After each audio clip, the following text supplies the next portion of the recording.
I've been thinking a lot. I've been thinking a lot in 2020 about the systems that we participate in knowingly and unknowingly. The systems of white supremacy that I participate in knowingly and unknowingly. The systems of patriarchy that I participate in unknowingly and knowingly, even as a trans person. And as a trans person, the tropes and stereotypes within the community and the effect I am having both within and without my own community, both personally as Charlie and larger as exploring gender. And honestly, I kind of feel like I have to apologize or acknowledge something.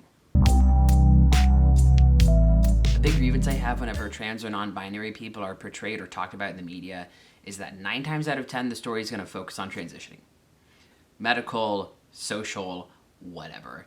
It's like how we've seen 16 versions of Spider-Man getting bitten by the spider, and we never actually get to see the rest of the adventures of Peter Parker.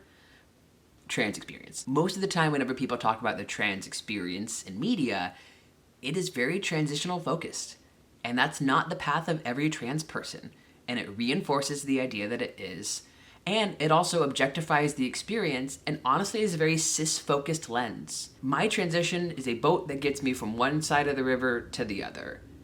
It's really, really easy for people not within the transition to focus on the boat. When I'm inside of the boat matters. So while I was in the, let's say, the most physically expressive years of my transition, or as I often call it, second puberty, sure, there was a part of me that was filming for documentation, for personal records, also because at the time when I was coming out, 2016, it was still actually really hard to find any information about trans people, at least told by trans people. It was really easy to find medical terms for hormone replacement therapy and gender reassignment surgery, but that's kind of the problem. And that's kind of what I did too. Yes, it was important to do Trans 101. Yes, I'm going to continue to make educational content. But it's time for me to not focus on the boat anymore. And a part of the problem with continuing to tell the origin story every time we tell a trans story is that that's not everyone's origin story. Okay, trans people aren't Spider-Man.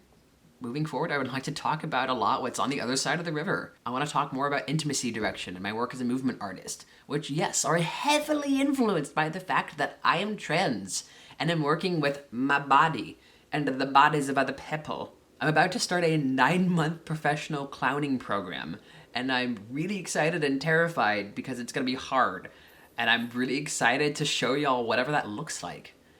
So much of life's changing right now in a very different way. A very different kind of transition is coming on as I turn 30 this year.